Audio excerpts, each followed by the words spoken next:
بسم اللہ الرحمن الرحیم۔ ولید ابن مغیرہ کے معاملے پر گزشتہ درس میں بات رک گئی تھی۔ ولید ابن مغیرہ یہ وہ شخص ہے جو نبی کریم صلی اللہ علیہ وسلم کو دیکھ کر کہا کرتا تھا کہ ابو مسعود ثقفی اور مجھے چھوڑ کر اللہ سبحانہ و تعالیٰ نے محمد صلی اللہ علیہ وسلم کو ہی نبی بنانے کے لیے کیوں منتخب فرمایا۔ بڑی تکلیف تھی اس شخص کو۔ قرآن پاک نے باقاعدہ کہا وقالوا لولا نزل هذا القرآن على رجل من القريتين عظيم اهم يقسمون رحمت ربك۔ وہ کہنے لگے کہ لولا نزل هذا القرآن، یہ قرآن مکہ اور طائف میں سے کسی بڑے آدمی پر کیوں نازل نہ ہوا۔ قریتین عظیم اہم یقسمون رحمت ربک، اللہ تعالیٰ کہتے ہیں یہ آپ کے رب کی رحمت کو خود سے تقسیم کریں گے۔ نحن قسمنا بینہم معیشتہم فی الحیاۃ الدنیا ورفعنا بعضهم فوق بعض درجات لیتخذ بعضکم بعضا سخریا ورحمت ربک خیر مما یجمعون۔ یہ اس تقسیم کی بات کر رہے ہیں، اس تقسیم کے بارے میں اپنی رائے کا اظہار کر رہے ہیں جو نبوت کی تقسیم ہے، جبکہ اللہ سبحانہ و تعالیٰ نے جو کہ کمزور تر تقسیم ہے وہ دنیا کے رزق کی ہے۔ اللہ تعالیٰ نے اس تقسیم کو بھی اپنے دست قدرت میں رکھا ہے۔ اللہ تعالیٰ نے تقسیم ہر چیز فرمائی ہے، دن اور رات کو الگ الگ بنایا، پھر دن کو روزگار کاروبار کے لیے منتخب فرمایا، رات کو آرام کے لیے منتخب فرمایا۔ یہ حق تعالیٰ کی تقسیم ہے۔ اسی طرح امیر اور غریب کا وجود، اسی طرح طلب و رزق کی کمی یا زیادتی، جس چیز کی طلب زیادہ ہوتی ہے اگر اس کی رزق کم ہو تو نقشہ کچھ اور ہوتا ہے، اور اگر طلب کم ہو اور رزق زیادہ ہو تو نقشہ ارزانی کی صورت میں ہوتا ہے۔ تو یہ جو تقسیمات ہیں یہ اللہ تعالیٰ کی طرف سے ہیں۔ اللہ تعالیٰ نے ارشاد فرمایا اہم یقسمون رحمت ربک نحن قسمنا بینہم معیشتہم فی الحیاۃ الدنیا، ہم نے ان کی دنیاوی زندگی کی معیشت کو اپنے دست قدرت سے تقسیم کیا ہے۔ یہ کیسے اختیار رکھتے ہیں؟ ورفعنا بعضهم فوق بعض درجات لیتخذ بعضکم بعضا سخریا، اور ہم نے بعض کو بعض پر فوقیت دے کر، درجات رکھ کر، کسی کو خادم بنایا، کسی کو مخدوم بنایا، کسی کو امیر بنایا، کسی کو مامور بنایا، کسی کو امیر بنایا، کسی کو غریب بنایا، کسی کو ایک کام کا کاروبار کا ذمہ دار بنایا، مالک بنایا، کسی کو اس کا محکوم بنایا۔ یہ تو حق تعالیٰ کی تقسیم ہے۔ اگر سارے کے سارے ایک ہی نقشے میں پل بڑھ رہے ہوتے تو پھر تقسیم کس بات کی رہتی؟ یہ تو اللہ سبحانہ و تعالیٰ نے اس نظام کو ایسے پابند کیا ہے، ایسا بنایا ہے کہ یہ خود بخود ایسا محدود طریقے سے چل رہا ہے، اور اگر انسان کے حوالے کر دیا جاتا تو کیا ہوتا؟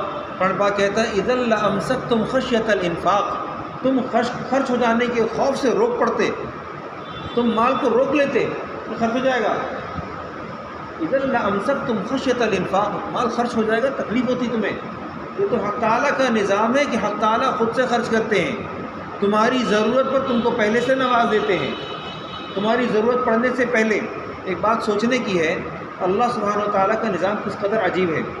وہ لوگ جو اس وقت کمپیوٹر یا موبائل سے وابستہ ہیں، جس زمانے میں یہ لوگ پیدا ہوئے اس زمانے میں موبائل وجود پا رہا تھا، پاکستان میں وجود پا رہا تھا، اور آج وہ لوگ اس کے کاروبار سے وابستہ ہیں۔ ایسے حال میں کہ ان کی عمریں 12، 15، 16، 17، 18، 20، 22، 23، 25 تک تھیں، اتنا ہی پرانا موبائل ہے۔ جب موبائل آیا تو وہ لوگ، ان لوگوں کے لیے رزق اللہ تعالیٰ نے پہلے بھیجا۔ یہ جیسے جیسے متعارف ہوتا گیا ویسے ویسے وہ لوگ بھی بڑے ہوتے گئے۔ جب اس کی مارکیٹ گرم ہو گئی تو اس وقت جب اس کی مارکیٹ چڑھ گئی، گرم ہو گئی، اس وقت یہ لوگ بھی جوان ہو کے اس میں پہنچ گئے۔ اب کسی پرانے آدمی سے کہیں کہ تم موبائل کا کاروبار کرو، ہمارے بس کی بات نہیں ہے۔ کیوں؟ اس کے اندر اس کے جو پارٹس ہیں وہ بھی ہم نہیں سمجھ سکتے، اور اس کے جو ماڈل ہیں وہ بھی نہیں سمجھ سکتے، اور اس کی جتنی انواع و اقسام ہیں رنگت کے اعتبار سے، کمپنی کے اعتبار سے، بنانے والوں کے اعتبار سے، وہ بھی ہم نہیں سمجھ سکتے۔ یہ روزانہ کا ایک الگ دھندا ہے۔ یہ بات سمجھنے کی ہے کہ اللہ سبحانہ و تعالیٰ جس کو پیدا فرما رہے ہوتے ہیں اس کے دنیا میں آنے سے پہلے اس کے روزگار کا انتظام کر دیا جاتا ہے۔ ایک مثال اور دیتا ہوں، ماں کے پیٹ میں بچے کا پلنا اللہ تعالیٰ کا نظام ہے۔ ماں کو اس خون کا جاری ہونے کا جو عمل ہے وہ اس کی بلوغت کے ساتھ ہے، اور یہ بچے کی خوراک ہے، اور یہ کس زمانے میں جا کر ہے۔ رزق کا انتظام پہلے کیا، بچہ بعد میں آیا، یہ حق تعالیٰ کا نظام ہے۔ چنانچہ ایک موقع پر ایسا ہوا کہ نبی کریم صلی اللہ علیہ وسلم بیٹھے ہوئے ولید بن مغیرہ، امیہ بن خلف، ابو جہل اور عتبہ اور شیبہ کو سمجھا رہے تھے دین کے بارے میں۔ یہ لوگ کوئی مسئلہ پوچھنے آئے تھے، نبی علیہ السلام ان کو سمجھا رہے تھے۔ اتنے میں وہاں عبداللہ ابن ام مکتوم رضی اللہ تعالیٰ عنہ تشریف لے آئے۔ نبی علیہ السلام کی لالچ یہ تھی، آپ تو رحمۃ للعالمین، آپ کی طمع، آپ کی لالچ، آپ کی خواہش یہ کہ کسی صورت سے یہ جو بڑے شیاطین ہیں یہ مسلمان ہو جائیں، ان کے آنے سے پوری قوم آ جائے گی، قوم آئے گی تو معاملہ دیرپا اور پائیدار ہوگا۔ آپ علیہ السلام کی لالچ، آپ کی خواہش، لیکن حق تعالیٰ کو منظور کچھ اور ہی تھا۔ عبداللہ ابن ام مکتوم تشریف لے آئے۔ یہ تشریف لائے تو نبی علیہ السلام کا ان کو اچانک سے وارد ہونا اور بات کے درمیان میں خلل ڈالنا ناگوار ہوا۔ اللہ تعالیٰ نے آیات اتاری، چونکہ یہ نابینا تھے، ان کو پتہ ہی نہیں چلا کہ نبی علیہ السلام کس سے بات کر رہے ہیں، کیا معاملہ چل رہا ہے۔ میں آ کر نبی علیہ السلام سے خاطب ہو کر اپنا معاملہ پیش کیا، نبی علیہ السلام کو ناگوار ہوا۔ حق تعالیٰ نے آیات اتاری، عبس و تولی۔ یہاں یہ موضوع نہیں ہے، لیکن چونکہ ولید ابن مغیرہ اس مجلس میں بیٹھا ہوا تھا تو وہاں پر عبداللہ ابن ام مکتوم آ گئے تھے، تو اللہ سبحانہ و تعالیٰ نے عبداللہ ابن ام مکتوم رضی اللہ تعالیٰ عنہ کی شان میں آیات اتاری۔ اللہ تعالیٰ نے شان فرمایا، عبس و تولی ان جاءہ الاعمیٰ، کہ ان کے پاس ایک نابینا آیا، وما یدریک لعلہ یزکیٰ او یذکر فتنفعہ الذکریٰ، یہ آیات آئیں۔ آپ ایک نابینا کے آ جانے سے چی بجبی ہوئے، عبس و تولی ان جاءہ الاعمیٰ، اور بے التفاتی برتی، آپ کو کیا معلوم شاید یہی نابینا آپ کی تعلیم سے پاک و صاف ہو جائے۔ وما یدریک لعلہ یزکیٰ او یذکر فتنفعہ الذکریٰ، یہ نصیحت اس کو کچھ نفع پہنچائے، اور جس شخص نے بے پرواہی کی اور اس کی توجہ نہیں کی، حالانکہ اگر وہ پاک و صاف ہو جائے تو آپ پر کوئی الزام نہیں۔ وَأَمَّا مَنْ جَاءَكَ يَسْعَىٰ وَهُوَ يَخْشَىٰ فَأَنْتَ عَنْهُ تَلَهَّىٰ كَلَّا إِنَّهَا تَذْكِرَةٌ فَمَنْ شَاءَ ذَكَرَهُ، یہ آیات اس شان میں نازل ہوئی۔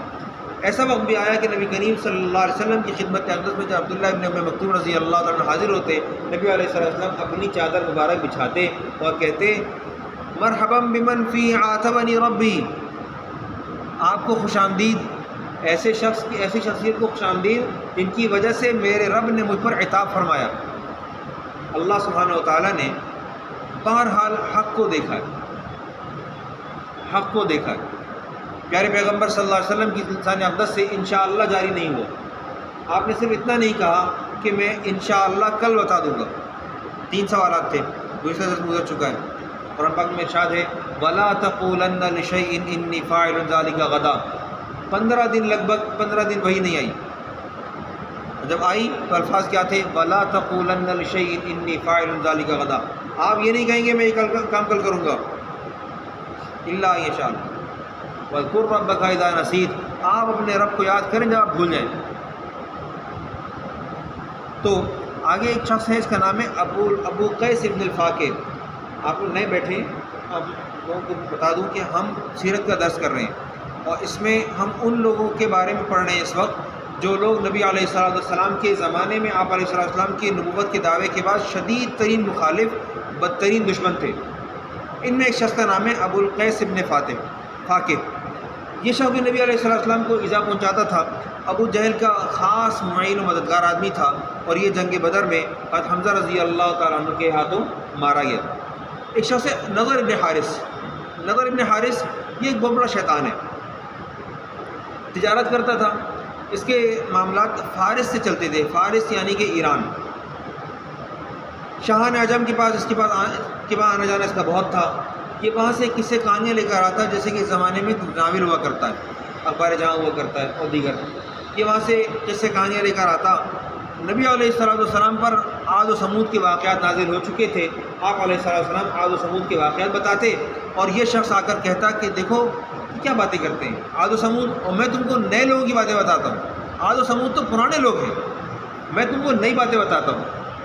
اور یہ ظاہر ہے کہ قرآن پاک میں اللہ تعالیٰ نے جو حکم دیے وہ سارے کے سارے نماز پڑھو، روزہ دو، روزہ رکھو، زکوٰۃ ادا کرو، اس طرح کے احکامات، تو یہ ان کو کہتا کہ جی یہ بہتر ہے یا یہ جو میں بتا رہا ہوں؟ ناخب اندیش تھا، اس طرح کی باتیں کرتا۔ اللہ رب العزت، اس کی وجہ ایک عورت ہی پالی ہوئی تھی، ایک نائکہ رکھی ہوئی تھی، گانے والی عورت رکھی ہوئی تھی، وہ عورت گاتی، اس کو جو آدمی اسلام کے ذرا قریب ہوتا تو یہ اس کے پاس اس عورت کو لے کر جاتا، اس کو کھلاؤ پلاؤ، اس کے سامنے گاؤ۔ انسان ظاہر ہے کہ خواہشات نفسانی کا حامل ہے، یہ اس کو لے کر پیدا ہوا ہے، لپک سکتا ہے۔ اور یہ یہود و نصارہ کا ماضی سے لے کر نبی علیہ السلام کے زمانے سے لے کر آج تک، اور ہندوستان کے اندر آریوں کے ان کا مزاج بھی یہی تھا کہ یہ لوگ اپنی عورتوں کو پیش کرتے تھے، اور انسان ظاہر ہے کہ اس پر لپکتا ہے، اس کے مزاج میں ہے، اس کی جبلت میں ہے۔ مرد ایک عورت پر اتفاق کر ہی نہیں سکتا۔ موجودہ وقت میں بھی میڈیا کے ذریعے جو کام چلایا گیا ہے وہ کیا ہے؟ عورت کو پیش کرو۔ موٹر سائیکل چلانا مرد کا کام ہے، تو آئل بیچنے کے لیے عورت کا کیا کام ہے؟ آپ کو جملہ اشتہارات کے اندر عورت نہیں ملے گی تو کام نہیں بنے گا۔ اور عجیب در عجیب بات یہ ہے کہ اس عورت کا خریدار بھی مرد ہے، اور جو پروڈکٹ بیچی جا رہی ہے وہ بھی مرد کی ہے، اور اس سے فائدہ اٹھانے والے لوگ بھی مرد ہیں۔ افسوسناک پہلو یہ ہے۔ تو اس زمانے میں بھی یہ ہوتا تھا، اسلام پیش کرنے والے جو لوگ اسلام کے قریب ہو رہے ہیں ان کے سامنے عورت پیش کر دی کہ تم ان کو کھلاؤ پلاؤ اور گاؤ، ان کو گمراہ کرو۔ قرآن پاک میں آیات ہیں، وَمِنَ النَّاسِ مَن يَشْتَرِي لَهْوَ الْحَدِيثِ لِيُضِلَّ عَن سَبِيلِ اللَّهِ بِغَيْرِ عِلْمٍ وَيَتَّخِذَهَا هُزُوًا۔ اس آیت کے دو مصداق ہیں۔ ایک، نبی علیہ السلام پر یہ آیات آئیں، علماء نے لکھا ہے کہ یہاں سے میوزک مراد ہے۔ میوزک کیا ہے؟ ایسا گمراہ کن عمل جس کی وجہ سے لوگ منتشر ہوتے رہیں، نفاق پیدا ہو۔ حدیث میں آتا ہے، نبی کریم صلی اللہ علیہ وسلم نے ارشاد فرمایا، الغناء ينبت النفاق في القلب كما ينبت الماء الزرع۔ گانا انسان کے اندر میں ایسے نفاق پیدا کرتا ہے جس طرح پانی کھیتی کو اگاتا ہے۔ ہمارے ہاں گانے کے شوقین کیسے ہیں؟ رسیاں ہیں، بلکہ ایسے رسیاں بھی وہ کہتے ہیں کہ میوزک گانا یہ تو روح کی غذا ہے، نعوذ باللہ من ذالک۔ ان لوگوں سے پوچھا جائے کہ تم ذرا قرآن تو سنو، روح کی غذا تو قرآن تھا، اور ایسی غذا کہ عمر رضی اللہ تعالیٰ عنہ نے نبی کریم صلی اللہ علیہ وسلم کی لسان اقدس سے قرآن نہیں سنا، آپ نے قرآن سنا کعب کی زبان سے، اور دل کے تار تھے کہ چل پڑے، حرکت شروع ہو گئی، اور ایسی تحریک شروع ہوئی کہ آپ فوراً اسلام لے آئے، فوراً سے پیش ہوئے، مجھے محمد صلی اللہ علیہ وسلم کی خدمت میں لے چلو۔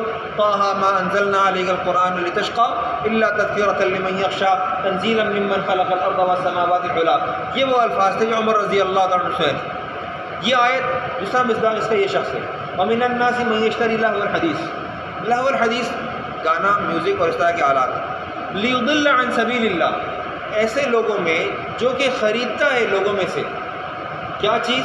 لہو الحدیث، گمراہی کا سامان، لغویات خریدتا ہے، اس لیے لیضل عن سبیل اللہ، تاکہ اللہ کے راستے سے روکے، بغیر علم، بغیر کسی علم کے، ویتخذھا ہزوا، اور جو قرآنی آیات آئی ہیں، جو اللہ کا کلام آیا ہے اس کا مذاق اڑائے۔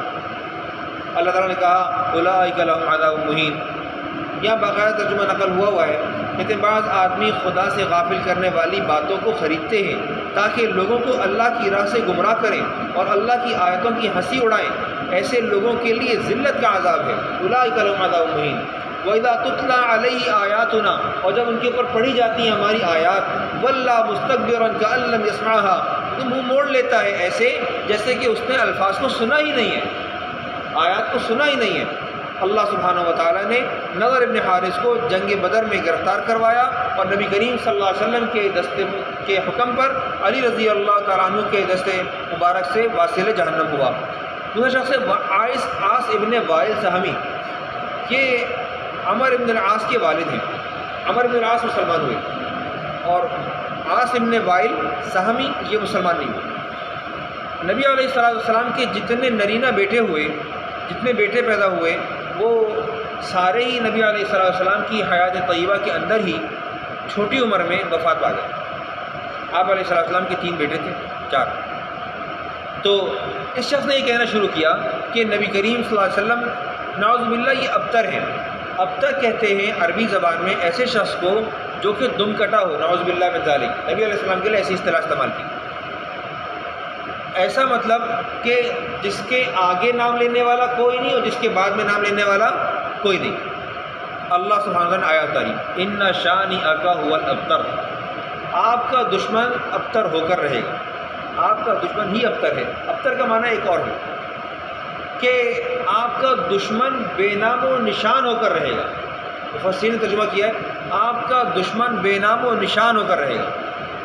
نبی علیہ السلام کا نام لینے والے ہم سے پہلے والے، ہم سے پہلے والے، ان سے پہلے والے، ان سے پہلے والے، ایک طویل نقشہ ہے۔ حضرت نوح علیہ السلام نے 950 سال اپنی قوم میں محنت کی، 80 افراد آپ کو ملے۔ کتنے؟ 80 افراد آپ کو ملے، 950 سال۔ نبی علیہ السلام نے 23 سال محنت کی، 23 سال میں کے 3 سال شیعہ ابی طالب کے معاہدے کی وجہ سے نکال دیے جائیں تو آپ کے وقت مدت جو بنتی ہے نبوت کی، وہ بنتی ہے 20 سال۔ کل عرصہ 23 سال کا ہے۔ 23 سال میں جو بائیکاٹ کا زمانہ ہے وہ 3 سال ہے، شیعہ ابی طالب والا زمانہ، اس میں کہیں سے بات چیت کی اجازت نہیں تھی۔ وہ جب معاہدہ اس کو دیمک کھا گئی تو جا کر جان چھٹی تھی، یاد آ گیا ہوگا۔ تو یہ 3 سال نکال دیں جس میں آپ کو دعوت کی اجازت نہیں تھی، آپ کو لوگوں سے معاملات کرنے کی اجازت نہیں تھی، بلکہ یوں کہہ لیں آپ کا سوشل بائیکاٹ تھا۔ تو یہ 3 سال نکال دیں تو مجموعی طور پر نبوت کے کتنے سال بچے؟ 20۔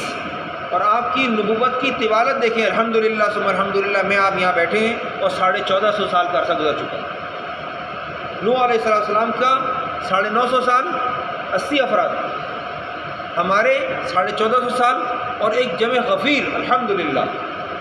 نبی علیہ السلام نے ارشاد فرمایا تزوجوا الودود الولود فإنی مکاثر بکم الامم، تم ایسی عورتوں سے شادیاں کرو جو محبت کرنے والی اور کثرت سے بچہ پیدا کرنے والی ہوں، تاکہ میں تمہارے اوپر امتوں کے درمیان فخر کروں۔ ہماری کثرت پر فخر کریں گے کون؟ محمد رسول اللہ صلی اللہ علیہ وسلم۔ اور ہمارے زمانے کے غیر دانشمند لوگ یہ کہتے ہیں کہ جو لوگ یہ کہتے ہیں کہ جی اولاد پیدا کرو اور اولاد پیدا کر کے چھوڑ دو، وہ لوگ انتہائی غیر ذمہ داری کا ثبوت دے رہے ہیں۔ ارے بھائی، صرف پیدا نہیں کرنا تھا، انسان بنانا تھا۔ جو لوگ یہ باتیں کر رہے ہیں وہی انسان نہیں بنے۔ جو لوگ نبی علیہ السلام کے فرمان کے مطابق اس کے خلاف بات کر رہے ہیں وہی انسان نہ بنے۔ ان کو بات کرنے سے پہلے سوچنا چاہیے، ان کو کہنا چاہیے اپنے والدین کو کہ اولاد بڑھائیں، کثرت کریں اور تربیت کریں، نبی علیہ السلام کا امتی بنائیں۔ اور جب امتی بنائیں گے تو امتی کے اندر امتی کا درد ہوگا۔ ہم امتی نہیں ہیں، ہم امتی ہیں کس طرح کی امتی ہیں؟ ہم ٹکڑے ٹکڑے ہیں، ہم بکھرے ہوئے ہیں۔ اللہ سبحانہ و تعالیٰ اپنے حبیب محمد صلی اللہ علیہ وسلم کی محبت اور آپ علیہ السلام کی دین سے محبت کا درد ہمیں نصیب فرمائے۔ وآخر دعوانا الحمدللہ رب العالمین، الحمدللہ رب العالمین۔